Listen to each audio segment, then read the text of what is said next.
ජීවිතයේ භාවනාව කියලා අමුතුවෙන් එකක් හොයන්න එපා. ස්වභාවික සිද්ධාන්තයන් තුලම ඉඳගෙනයි අපිට බොහෝ දේ ලබා ගන්න තියෙන්නේ. බුදුරජාණන් වහන්සේ අමුතු දෙයක් හොයලා දෙන්න නෙමෙයි ලෝකේ පහළ වුණේ. අපි ගාව තියෙන දෙයින්ම වැඩ ගන්න. අපි කරන දෙයින්ම යැපෙන්න ක්‍රමයක් හොයලා දෙන්නයි. ඒ නිසා දැනට ඔන්න ඔය සමත භාවනා කරනවා කියන ටිකේ අර්ථය ওই විදිහට දකින්න. දැන් එහෙනම් මම විදර්ශනාව ගැන කියලා දෙනවා. සමතයක් කරන්න මොකටද දැන්? විදර්ශනා කරන්න උපකාර පිණිස. ඊට පස්සේ විදර්ශනා කියලා කියන්නේ මොකද්ද? විශිෂ්ට දර්ශනයක් දැක්ම. විදර්ශනා කියන සංස්කෘත, විපස්සනා කියන පාලි. සිංහලෙන් විශේෂ දැක්මක් කියනවා. ඒ කිව්වේ සාමාන්‍යයෙන් ලෝකයා දකින සත්ව පුද්ගල භාවයෙන් ගන්න අරමුණු තුල ඒට වඩා විශේෂණයකින් විශිෂ්ටාකාරයකින් දැක්ක යුතුයි. මේ විදර්ශනා ඥානයේදී අපි හැම අරමුණක්ම ගන්නෙ නැහැ. ඒ කියන්නේ රූප, ශබ්ද, ගන්ධ, රස, පොට්ටප්ප ධම්ම කියන ස්පර්ශ ආයතනට හම්බ වෙන බොහෝ අරමුණු තියෙන්න පුළුවන්. ඒව තාම රාග දේශ මොහ තියෙන්න පුළුවන්. කෙලෙස් තියෙන්න පුළුවන්. ඒව පැත්තකින් තබන්න. ඒව ඔක්කොම අරගෙන යන්න ගියොත් ඕගලන්ට එපා වෙයි. යන්න බෑ. දැනට මේ විදර්ශනා ඥානය දිවෙන්නේ විදර්ශනා ඥානය යොමු කරන්න ඕනේ සත්ව පුද්ගල ආත්ම භාවය වෙන සවිඥානික කයවල වලට විතරයි. හරිද? සත්ව පුද්ගල ආත්ම භාවයෙන් හම්බ වෙන සවිඥානික කයවල වලට විතරයි. ඒකද අජ්ජත්තං වා කායේ කායානුපස්සී බහිද්ධා වා කායේ කායානුපස්සී අජ්ජත්ත බහිද්ධා වා කායේ කායානුපස්සී විහෙරති කියලා මේ දෙආකාරයකටම තුන් ආකාරයකටම බලන්න වෙනවා. ඇයි එහෙම මේ විදර්ශනා ඥානය මේ විදිහට තුන් ආකාරයකට පෙන්වන්නේ? ආධ්‍යාත්මික රූපය ගැන විතරක් බැලුවොත් මේ තමන් කියන රූපේ පුද්ගල භාවය අඩු වෙනවා. හැබැයි බහැර සත්‍යයේ පුද්ගලෙක් ඉන්නවා කියන ගතිය වැඩි වෙනවා. බාහිර සත්‍යයේ පුද්ගලෙක් කියන තැනක විදර්ශනා ඥානෙ විතරක් වැඩුවොත් බාහිර අරමුණු වල සත්ව පුද්ගල භාවය අඩු වෙනවා. ආධ්‍යාත්මික පැත්තේ නාම රූප දෙකේ මම කියන ගතිය වැඩි වෙනවා. ඒ නිසා අජ්ජත් බහිද්ධාවා මේ දෙකම මාරුවට කටයුතුයි කියලායි පෙන්වන්නේ. එතකොට එතනද මේ විදර්ශනා ඥානයේදී අපි ඉස්සෙල්ලාම සත්ව පුද්ගල භාවයට හම්බ වෙන මෙන්න මේ ඖදාරික කය මුල් කරගෙන තියෙන අරමුණු ටික විතරක් ගත යුතුයි. ඒ ටික හොඳටම සෑහේ. ඒ නිසායි බුදුරජාණන් වහන්සේ හැම වෙලාවෙම සවිඥානික කයකින් විතරක්ම පෙන්වන්නේ. දැන් හත්තිපොදෝම සූත්‍ර වගේ සූත්‍රවල රාහුලෝවාද ආදී සූත්‍රවල මේ කය බාහිර ධර්මයන්ට සමාන කර බලන හැටි මේ පෙන්වන්නේ සත්ව පුද්ගල භාවය හැම් වෙන රූප ටිකෙන් මනස මුදවා ගන්න මට්ටමටපත් වුනහම රළු නීවරණ ටික දුර වෙනවා. ඒ නිසා අපිට සත්ව පුද්ගල භාවයට හම්බ වෙන රමුණු වල ලෝකයා දකින සත්ව පුද්ගල භාවයට ඔබ්බෙන් යටින් සැබෑවටම ඇත්ත ඇති හැටි පවතින ස්වභාවය අරමුණු කරගෙන දකින දර්ශනයට විදර්ශනා කියලා කියනවා. සාමාන්‍යයෙන් පුද්ගලයේ සත්වයේ හැටියට දකින තැනක නාම රූප කියලා ධර්මතා දෙකක් තියෙන්නේ කියන එක බැලිය යුතුයි. ඒ නාම රූප වශයෙන් බලන මෙන්න මේ පරිච්ඡේදයටයි විදර්ශනා ඥාන කියලා කියන්නේ. එතකොට එතනදී රූප කලාප කඩන්න එපා. රූප කලාප බිඳි බිඳි යනවා බලන්න එපා. බැලුවට කමන්නේ. නමුත් මේ විදර්ශනා ඥානය කියන එකට අදාළ වෙන්නේ නැහැ ඒක. ඔයගලන්ගේ කෙලෙස් දුරු වෙන්න, නීවරණ දුරු වෙන්න අවශ්‍ය එක නෙමෙයි. නීවරණ ධර්ම දුරු වෙන්න, කෙලෙස් දුරු වෙන්න මේ රූපේ පුද්ගලයෙක් කියලා මනින්නේ මින්මයි අයින් වෙන්න ඕනේ. මේ පෙනෙන රූපය සත්වයේ පුද්ගලයේ කියනවා කරනවා යනවා එනවා කියන මෙන්න මේ මින්ම අතහැරෙන්න යෝනි මුල් මට්ටම. ඒ සඳහායි මේ විදර්ශනා ඥාන ටික තියෙන්නේ. එතකොට ඒ සත්ව පුද්ගල භාවයට හම්බ වෙන අරමුණු නාම රූප දෙකක් තියෙන්නේ කියලා යථාර්ථයෙන් බලන එකට කියනවා විදර්ශනා කියලා. ඒකද අහේතුක අවස්තුක ස්ථානයේ විදර්ශනා කරන්නේ. ඒ කියන්නේ අරමුණක් නිමිත්තක් අල්ලාගන්නේ නැතුව මේ හැමතැනකම නාම රූප දෙකක් නේ තියෙන්නේ. සත්‍යය කියන තැනක නාම රූප දෙකක් නේ තියෙන්නේ. මම කියන තැනක පුද්ගලයෙක් නෑ නාම රූප දෙකක් නේ තියෙන්නේ කියලා එහෙම හිතන්නේ නෑ. එහෙම හිතුවට විදර්ශනා වැඩෙන්නේ නැහැ. මානසිකාරය ඌහන ලක්ෂණය ප්‍රඥාව ඡේදන ලක්ෂණය කියලා ලක්ෂණ දෙකක් තියෙනවා. උපමාවක් කියනවා ගොයන් කපන්න යන කෙනා කුඹුරේ ලියද්දට බහලා දෑකැත්ත දාලා ඇදලා ගන්නවද ගොයන්? නෑ. ඉස්සෙල්ලා කරන්නේ මොකද්ද? එක අතකින් ගොයන් මිට අල්ල ගන්නවා ඊට පස්සේ අනිත් අතින් දෑකැත්ත දාලා කපනවානේ. ඒ වගේ ඒ ගොයන් මිට අල්ල ගන්නවා කියන එකට කියනවා ඌහන ලක්ෂණය කියලා. අනිත් අතින් දෑකැත්ත දාලා කපන එකට කියනවා ඡේදනය කියලා. අල්ලගෙන කපනවා. ඒ වගේ භාවනා කරන්න ඉස්සෙල්ලා මානසිකාරයෙන් හිතේ නිමිත්තක් අල්ල ගන්නවා ගොයන් ගහ අල්ලගත්තා වගේ. ඊට පස්සේ ප්‍රඥාවෙන් තමයි අල්ලගත්ත අරමුණේ කෙලෙස් හිඳින්නේ. දැන් මම අජ්ජත්තං වා කායේ කායानुපස්සී විහෙරති කියන විදිහට බලන්න උගන්වනවා. ඉස්සෙල්ලාම ඉඳගෙන මේක හුරු වුණාම ඉඳ ගන්න ඕනේ ඕනම ඉරියව්වකදී පුළුවන්. විදර්ශනා කරනවා කියනකට වාරණ නැහැ ඉරියව් නැහැ. ඒක මනෝමය සිද්ධියක්. නිසා ඒකට තැනක් නැහැ ඉරියව්වක් නැහැ අවකාශයක් නැහැ ඕනම තැනක පුළුවන්. එතකොට ඇස් දෙක වහගත්තාම තමන්ව ඉස්සලා සිහි කරගන්නවා. හොඳට අර ගොයන් මිට ඉස්සලා අල්ලගත්තා වගේ තමන්ගේ කය පැත්තට නැඹුරු වෙලා තමන්ව හිතෙන් අල්ලගෙන දැන් ඕගලන්ට තේරෙන්නේ මේ කය වූ තමන්වයි තේරෙන්නේ. තාම ඕගලන්ට මෙහෙම සිහි කරනකොට මේ හිතට දැනෙන අරමුණු කියලා තේරෙන්නේ නැහැ. මේ තමන් කියලා කයයි තේරෙන්නේ. ඉස්සෙල්ලාම මේ කය ඕගලන්ට පුළුවන් කොටස් 32ක් වශයෙන් හෝ ධාතු 4ක් වශයෙන් හෝ නැත්තම් මැටි වැරකි බිත්තියකට උපමා කළා අර හත්පදෝම සූත්‍රයේ පෙන්නපු ආකාරයකට හෝ කය ගැන මානසිකාරයෙන් බලන්න පුළුවන්. ඒ කියන්නේ මානසිකාරයෙන් අල්ලගෙන ප්‍රඥාවෙන් බලන්න පුළුවන්. ඒ කියන්නේ මාව සිහි කරගෙන තමන්ව සිහි කරගෙන මේ ශරීරෙත් කෙස් ලොම් නිය දත් හම මස් නහර ඇට මිදුළු ප්‍රකට කොටස් තියෙනවා නම් ප්‍රකට කොටස් බලුවත් කමන්නේ. අනුපුළු වලින් කෙස් ලොම් නිය දත් හම මස් නහර ඇට මිදුළු වකුගඩු හදවත කියලා අනුපිළි වලට බලුවත් කමන්නේ. එතකොට මේ විදිහට හොඳට බලලා කන බොන ආහාරය නිසා මේ රූපය හැදෙනව නේද කියලා බලනවා. තාම ඕගලන්ට ලොකු වෙනසක් තේරෙන්නේ නැහැ. වතුර කේතලේ ලිපේ තිබ්බ ගමම උණු වතුර බලාපොරොත්තු වෙන්න එපා. හරිද? ඊගාව එක මේ කෑලි ඕගොල්ලෝ දන්නව ඇති. තවත් ඕගලන්ගේ දැනුමට නෙමෙයි මම මේ කියන්නේ. දන්න එක වෙනම දෙයක්. දන්න දේ උනත් නැවත නැවත කරනකොට ඇති වෙන ප්‍රතිඵලය අහසට පොළොව වගේ වෙනස් එකක් කියලා හොඳට මතක තියාගන්න. ඕගොල්ලන්ගේ දැකීමට තියෙන ලොකුම බාධාව තමයි අනවශ්‍ය දැනීම. ඒ කිව්වේ දැක ගන්න බැරි වෙලා තියෙන අනේ අපි ඕක දන්නවනේ කියලා ඉස්සෙල්ලාම දැනුම ඉදිරිපත් වෙලා පයින්නේ ඉඳා. දැනුම පැත්තකින් තිබුණා වේ. දැනුපු දේ උනත් නැවත නැවත කරනකොට ඇති වෙන ප්‍රතිඵලය වෙනම එකක්. ඒ දැනීමම තමයි දැකීමක් බවට පත් කරගන්න වෙන්නේ භාවිතා බහුලීකතා කියන අරා. භාවිතා කිරීමෙන් නැවත භාවිතා කිරීමෙන් කියන අවවාදය දෙනවා ඉස්සෙල්ලාම. ඒ හින්දා කෙස්ලොම් නියදත් කියන හාමුදුරුවෝ කියයි ඉතින් අපි ඕක දන්නවනේ කියලා හිතේ. දැනුත් මේ කියන්නේ දැනගන්න නෙවෙයි. ඔකට හොඳ කතා තියෙනවා පුරාණ ආචාර්යන් වහන්සේලා ගැන. නමුත් ඒක මේ වෙලාව නෙමෙයි.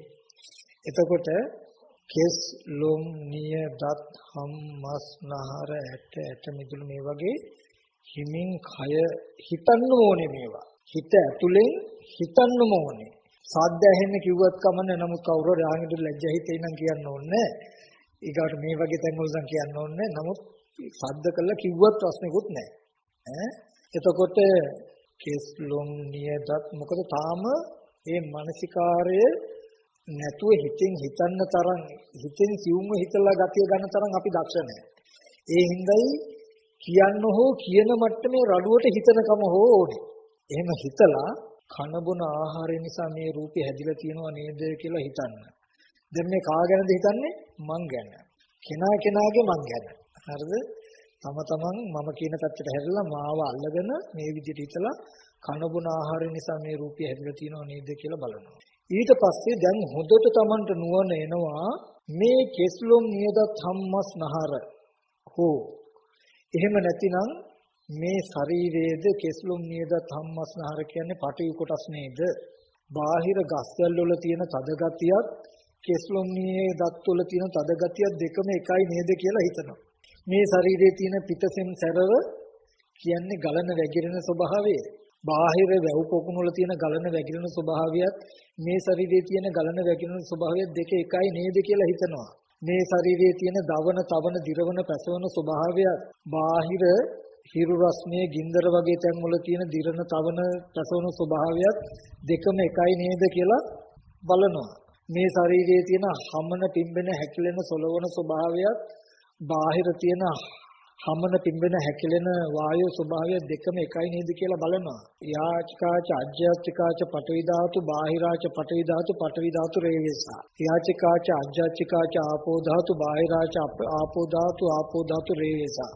ආධ්‍යාත්මික පඨවි ධාතුව බාහිර පඨවි ධාතුව දෙකම එකයි කියලා සමකල්ලා බලනවා. ආධ්‍යාත්මික ආපෝ ධාතුව බාහිර ආපෝ ධාතුව දෙකම එකයි කියලා සමකල්ලා බලනවා. තේජෝ ධාතුව බාහිර තේජෝ ධාතුව ආධ්‍යාත්මික වායු ධාතුව බාහිර වායු ධාතුව දෙක එකයි සමකල්ලා බලනවා. බලලා කන බොන ආහාරය නිසා මේ සතර මහා ධාතු කොටස් ඇති වෙලා තියෙනව නේද කියලා හිතනවා. මේ ක්‍රම දෙකක් දැන් කිව්වේ කුණප කොටස් වශයෙන් කොටස් 22 වශයෙන් බැලුව හැකි බලලා කන බොන ආහාරයෙන් හැදලා තියෙන කියලා බලන්න පුළුවන්. ආධ්‍යාත්මික ධාතුව බාහිර ධාතුවට සමකල්ලා බලලා එබඳු බාහිර සත්පුද්ගල නොවන ස්වභාවයුක්ත ධාතුවකයි මේ තියෙන්නේ කියලා ධාතු හතර නිශ්චය කරගෙන ඒ සතර ධාතුන්ගේ යුක්ත රූපය ආහාරය නිසායි හැදිලා තියෙන්නේ කියලා බලනවා. තේරුණා නේද? මෙහෙම හොඳට කය ගැන බලනවා. බලලා ඊට පස්සේ තව ටිකක් මම මේ ක්‍රමේ කියන්න. ඒ වචනම නැති වුණාට කමන්නේ ඒ අර්ථය නිස්පාදනය වෙන විදිහට හිතන්න. මේ කන බොන ආහාරයෙන් හැදුණු සතර මහා ධාතුන්ගෙන් යුක්ත කය ඇසුරු කරගෙන ප්‍රතිසන්දි වශයෙන් පැමිණි සිත පවතිනවා. නැත්නම් මේ කය ඇසුරු කරගෙන සිත කියන එකක් පවතිනවනේ. ඒ නිසා නේද මේ කන බොන ආහාරයෙන් යුක්ත රූපයට හැඟීම් ගැනීම තියෙන්නේ. නැත්නම් මේ රූපය හරියට මලමිනියක් වගේ නේද කියලා මලමිනියකට සමාන කරලා බලනවා. හිතෙන්ම මලමිනියට කිසිම හැඟීමක් දැනීමක් නැහැ.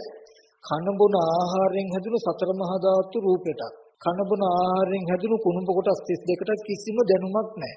එහෙනම් මේ දැනුම් සහිත බව තියෙන්නේ මේ සතර මහා ධාතු නැත්තම් කුණුඹ කොටස් 32 ඇසුරු කරගෙන පෙර කර්මානුරූපව පැමිණි සිත ඇසුරු වෙනවා නේද? ඒ කය ඇසුරු කරගෙන පවතින හිතට නේද රූප පෙනෙන්නේ. කය ඇසුරු කරගෙන පවතින මේ හිතට නේද සද්ද ඇහෙන්නේ. දැන් මට රූප පේනව නෙමෙයි. එයා දන්නවා මෙහෙම ඉද්දි රූපේ කන බොන ආහාරයෙන් හැදිලා තියෙන්නේ. කය ඇසුරු කරගෙන පවතින හිතටයි මේ රූප නිමිත්ත පේන්නේ. ඉඳගෙන ඉන්න මට රූප පේන්නේ මේ රූප පේන්නේ මට කියලා කයට මයින්ඩ් බෑ මෙයාට. මේ විදර්ශනා ඥානයේදී වෙන්න තියෙන ඉයලම දේ තමයි ඒක. හොඳට වග බලා ගන්න තේන රූප ආයතනයට ඉඳගෙන හිටගෙන නිදාගෙන ඇවිදින හතර ඉරියව්ව ගැට ගහන්න බැරි වෙන්න ඕනේ. තේන රූප ආයතනයට ඉරියව් නැහැ. ඉරියව් වලට රූප නැහැ. ඇහෙන සද්දාරම්මණයට ඉරියව් නැහැ. ඉරියව් වලට සද්ද නැහැ. හරිද? ඔය ටික අනිවාර්යයි. මේ විදර්ශනා ඥාණයෙන් ගෙල්ලා තියෙන මේ කෙලෙස් අඩු වෙන්නේ ඒ විදිහට කළොත්. ඕගොල්ලන්ට නැත්තම් කර්මාන්තයක් හැටියට කරගෙන යන්න පුළුවන් ඕන තරම්. විදර්ශනාවක් තියෙනවා, කෙලෙසුත් තියෙනවා, දෙක දිගට කරගෙන යන්න පුළුවන් මේ. නමුත් අවශ්‍ය බලාපොරොත්තුව නම් මේ බලාපොරොත්තු වෙන විදිහට කරන්න ඕනේ. නැත්තම් නිකා ඉන්නවා වෙනම එකක්. ඒකෙන් මම මතක් කළේ ඔයගොල්ලෝ හරියට විදර්ශනා කළොත් ඔයගලන්ට නුවණ තියෙනවා මොකද්ද? කයට පේන්නේ. ඒ කියන්නේ මේ පුටුවේ ඉඳගෙන ඉන්න මට ඔයගොල්ලන්ව පේනවා. පුටුවටත් පේනවද? නෑ. පුටුව උපකාරයි මොකටද? මට ඉඳගෙන ඉන්න ඔයගොල්ලන්ව පේනවා. ඔය පෙනෙන දර්ශනයයි මේ පුටුවයි අතර මොකද්ද තියෙන සම්බන්ධය? මොකුත් නෑ. පුටුව පෙනෙන දේ දන්නේ නැහැ. පෙනෙන දෙයට පුටු තියනවද? පුටු නැහැ. ඒ වගේ මේ කය මේ පුටුව කය වගේ. පුටුවේ ඉඳගෙන ඉන්න මට ඕගොල්ලන්ව පේනවා වගේ කය අසුර කරගෙන පවතින හිතටයි රූප පේන්නේ. පෙනෙන අරමුණයි කයයි අතර කිසිදු සම්බන්ධයක් නැහැ. විදර්ශනා ඥාණයෙන් කැපෙන්න ඕනේ පුටුවයි ඕගොල්ලන්ගේ අතර තියෙන සම්බන්ධය. ඒ කියන්නේ මේ පෙනෙන දේ කය අතර තියෙන සම්බන්ධය අතහැරෙන්න ඕනේ. මේක බොහොම තීක්ෂණ සිද්ධියක් මම කියන්නේ. හැබැයි කළොත් ප්‍රතිඵල ගොඩාක් කල් යන්නේ පල් වෙන්නේ නැහැ. දවසින් දවස පෙරපසු මනස බලබලා කියන්න පුළුවන් ඊට වඩා අද වෙනස්. ඊට වඩා අද වෙනස්. ඊට වඩා අද වෙනස් කියලා දවසින් දවස විශේෂණයක් දැක දැක ඉදිරියට යන්න පුළුවන්. හැමදාම එකම තැනක පල් වෙන්නේ මොකද? පල් වෙන විදියට පල් කරන නිසායි. ඒ කියන්නේ සමත කරනවා කියලා මොකක් හරි කරන නිසා, විදර්ශනා කරනවා කියලා මොකක් හරි කරන නිසා, මොකද්ද කළ යුත්තේ කියන එක කරන්නේ නැති නිසායි. මම කියන්නේ හරියට කරන්නේ නැතිකමයි මෙතන තියෙන ප්‍රශ්නේ. අන්තිමට චෝදනා වෙන්නේ බුදුදහම සහේතුක නැහැ කියලා. ඇයි? කට්ටියත් භාවනා කළා. නමුත් ප්‍රතිඵලක් නැහැ. අර මං කියන්නේ කුළුහරකාව හැමදාමත් බැඳලා කීලා වෙලා නැහැ. අන්තිමට බලනකොට කැලේ හිටපු කුළුහරක ගෙනල්ලා විනාඩි 5යි බැඳලා තියෙන්නේ ලෙහෙලා යවලා. ආයෙත් පහවදාට විනාඩි 5ක් ගෙනල්ලා බැඳලා තියෙනවා. ආයෙත් යවලා. හැමදාම කණුවේ බැඳලා තිබ්බ මේ කුළුහරක ඒත් කුළු වෙලා නැහැ කියලා තමයි අන්තිමට කියන්නේ. ඉතින් කුළු ගතිය ගියා නම් නේද බුදුනේ? හැමදාම භවනා කරලා තියෙනවා විනාඩි 5යි. හැබැයි කරපු එක නිකන් ආයෙත් නිකන්. නමුත් මේක සහේතුක වෙන්න ඕනේ. එතකොට හොඳට බලනවා කන බොන ආහාරයෙන් හැදුණු රූපය ඒක අවිඥානිකයි මලමිනියක් වගේ. ඒ කය ඇසුරු කරගෙන සිත පවතිනවා. ඒ සිතටයි රූප පේන්නේ. එතකොට කය ඇසුරු කරගෙන පවතින හිතටයි සද්ද ඇහෙන්නේ. කය ඇසුරු කරගෙන පවතින හිතටයි ගඳ සුවඳ දැනෙන්නේ. කය ඇසුරු කරගෙන පවතින හිතටයි රස දැනෙන්නේ. කය ඇසුරු කරගෙන පවතින හිතටයි ස්පර්ශ දැනෙන්නේ. මේ කයට එහෙම රිදෙන්නේ නැහැ. හැබැයි විදර්ශනා ඥාණයට අහු වෙන්න බෑ කිසිම වෙලාවක. කයට රිදීමක් එන්න බෑ. මොනවා හරි ගැහුවොත් විදර්ශනා ඥාණයේ තියෙන ටක් ගාලා දන්නවා. කබලින්ක ආහාරයෙන් යුක්ත රූපයට ස්පර්ශ වෙනකොට කය අසුර කරගෙන පවන හිතටයි මේ වේදනාව දැනුනේ. ටග්ගාල අත ගන්න නැතුව ඉන්න තැන දක්වා දිවෙන්න පුළුවන්. මේ විදර්ශනා ඥානය කියන එකත් ලේසි බලයක් එහෙම නෙමෙයි තියෙන්නේ. ඒ නිසායි මේ රළු මට්ටමේ නීවරණ ධර්ම දුර වෙන්නේ. කය මගේ අත රිදෙනවා කියලා අත ගාලා ඇලෙන ගැටෙන මානසික මට්ටම සම්පූර්ණ දුරු කරනවා මේ විදර්ශනා ඥානය. ඒ තරම් මේක බලවත්. අපි මේ සුළුපටු විදිහට හිතුවට ඒක හරියට කරන්නේ නැති නිසායි. ඕක කරන්න බෑ රූප කලාප කඩලා. ඕක වෙන්නේ රූප කලාප කඩලා. ඊට පස්සේ කය ඇසුරු කරගෙන පවතින හිත නිසායි රූප පේන්නේ. ඒකට චක්කු විඥානය.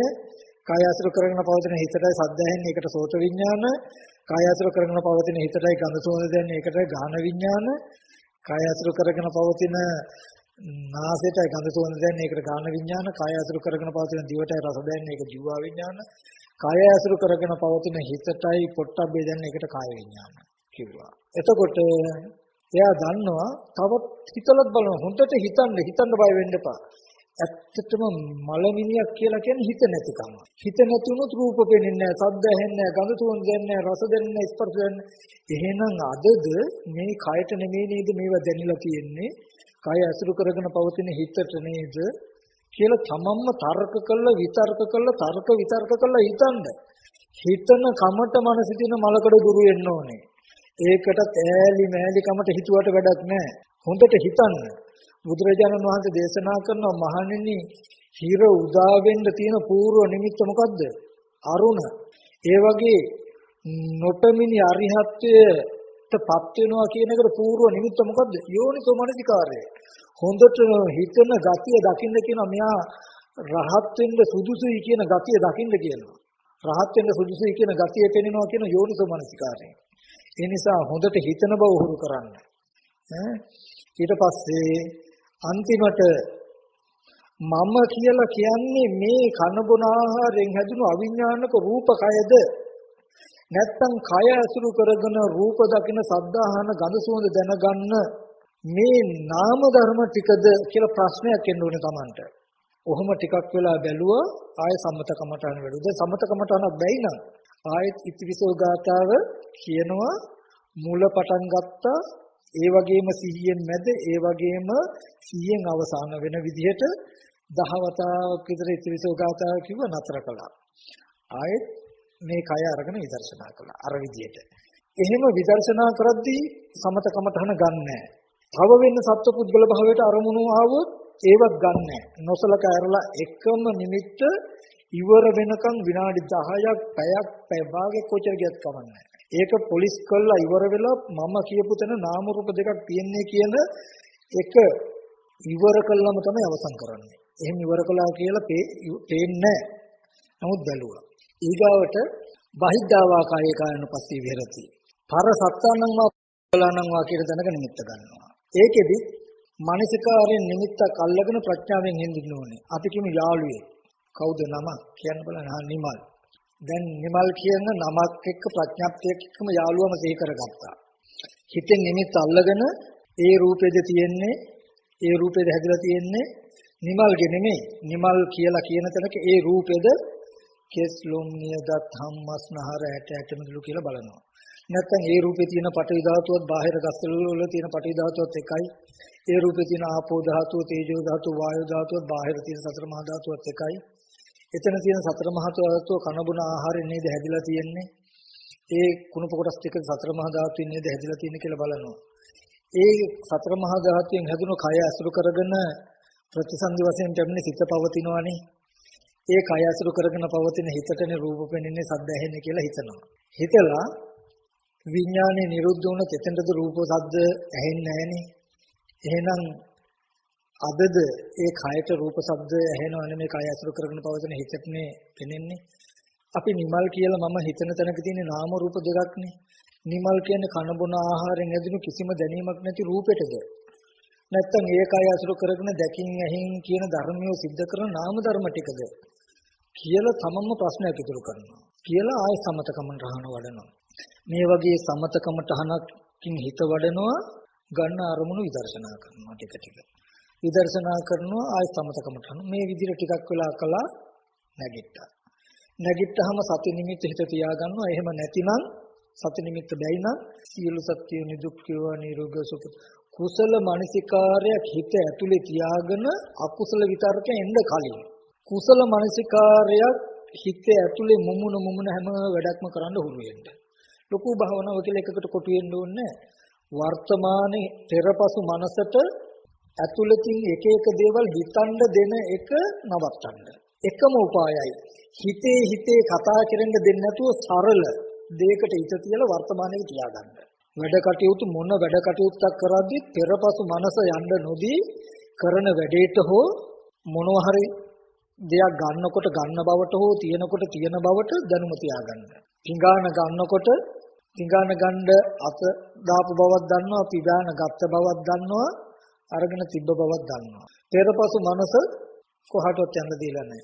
ඒක අමාරු වෙන මේ කරන සිද්ධියක් දන්නවා ඇතුළත කොට සමානසකාරකුත් එක්ක කරන්න. ඇතුළතින් හිතට උවමනා විදිහට මුමුණ ඉන්න දෙන්න එපා. ඔච්චරයි අවශ්‍ය. ආපහු එහෙම නැතිනම් මේ ඉගෙනගත්ත විදිහටම පුද්ගලයෙක් සත්වයක් කියන තැනක නාම රූප දෙකක් තියෙන්නේ කියලා මෙනෙහි කර ඉන්න. මේ විදිහට කරනකොට සීලය ටික ටික හැදෙනවා. සීලය හැදෙන්න සමාධිය ටික ටික වැඩෙනවා. වැඩෙන්න මේ හිතන එකේ ඇත්ත පේනවා. මෙහෙම චක්‍රයේ කැරකි ඕගොල්ලන්ව අපහසුකින් තොරව, වෙහෙසකින් තොරව මේ සියලුම නීවරණ ධර්ම චිත්තේ ගෙවා දානකම්ම අරගෙන යනවා. අනේ මෙහෙම බැලුවා තව මොකද්ද කරන්න ඕනේ, මෙහෙම බැලුවා තව මොකද්ද කරන්න ඕනේ කියලා අහන්න ඕනේ නැහැ. එකින් එකට පස්සෙන් ඉස්සරහින් ඉන්න ඕනේ නැහැ. අරගෙන යනවා. අත්ති කායේත්ව පනස සති පච්චුපට්ඨිතා හෝති. මේ ඇහෙන් බැලුවාම සත්‍ය පුද්ගලෙක් කියලා අද පෙනෙන මේ ජීවි ගතිය මැකිලා පෙනෙන තැන දක්වාම ඕගලන්ව අරගෙන යයි. ඕගලන්ට මෙහෙම බැලුව පුද්ගලෙක් කියලා හිතුවත් හිත පිළිගන්නේ නැති වෙයි. අද නාම රූප දෙකක් කියලා බැලුවොත් හිත පිළිගන්නේ නැහනේ. පුද්ගලයෙක් කියලානේ පිළිගන්නේ. එදාට ඕක අනිත් පැත්තට තේරෙනවා. නාම රූප දෙකක් කියලා බලනකොට පිළිගන්නවා. පුද්ගලයෙක් කියලා බැලුවට හිත පිළිගන්නේ නැහැ. කියන තැනට එනවා. අන්න එදාට නීවරණ ධර්ම දුරු වෙනවා. නීවරණ ධර්ම දුරු වුණාම ප්‍රමෝදය ඇති වෙනවා. ප්‍රමෝදය නිසා ප්‍රීතිය, ප්‍රීතිය නිසා පස්සද්ධිය, පස්සද්ධිය නිසා සැපේ, සැප නිසා හිත සමාධි වෙනවා. අන්නේ සමාධියට පේනවා පෙනෙන දේ වෙනම දෙයක්, පෙනෙන දේ ආරම්භය හිතුවොත් කිව්වොත් කළොත් හිතන කියන කරන දේ හිතලම හිතනවා කියනවා කරනවා ඒක මේ පැත්තෙන් නිරුද්ධ වෙනවා පෙනෙන දෙයට අයිති නෑ කියලා. ඒ පෙනෙනකොටම පෙනෙන දෙයට හිතනවා කියනවා කරනවා කියන මුලාව අතහැරෙනවා. එදා ඉඳලා පෙනෙන දෙයට හිතන්නේ කියන්නේ කරන්නේ තමන් හිතලම හිතනවා හිතලම කියනවා හිතලම කරනවා. රහතන් වහන්සේ නමක් උත්තර දෙනවා. පෙනෙන දේ හින්දා නෙමෙයි හිතන හින්දා උත්තර දෙනවා. හිතලම කියනවා හිතලම කරනවා. අනිත් කට්ටිය හිතනවා ඇති වගේම පෙනෙන දෙයටයි හිතන්නේ පෙනෙන දෙයටයි කියන්නේ පෙනෙන දෙයටයි කරන්නේ කියලා නෑ. හිතලමයි හිතන්නේ හිතලමයි කියන්නේ හිතලමයි කරන්නේ. එතකොට කර්ම රැස් වෙන්නේ. ඒ දර්ශනය එයාට වැඩි ගිහිල්ලා අවිද්‍යාව ශේෂයක් ඉතුරු නොවන තැනටම අරගෙන ගිහිල්ලා එකම නිමිත්තක්වත් ස්පර්ශ ආයතන හයේ එකකටවත් නොබැඳී ස්පර්ශ ආයතන හයෙම මිදිලා විප්පමුත්තෝ සබ්බදී සියලු තැනින්ම මිදුණා කියන ඥාන දර්ශනය පහළ වෙනවා. ඔන්න උතෙන්ට එනකම්ම එන්න පුළුවන්. දැන් මම කර්ම රැස් වෙන හැටිත් කර්මක් සේවන හැටිත් කියලා දුන්නා. එතෙන්ට යන ගමන් මාර්ගයේ සමතකමටහනක් කියලා දුන්නා.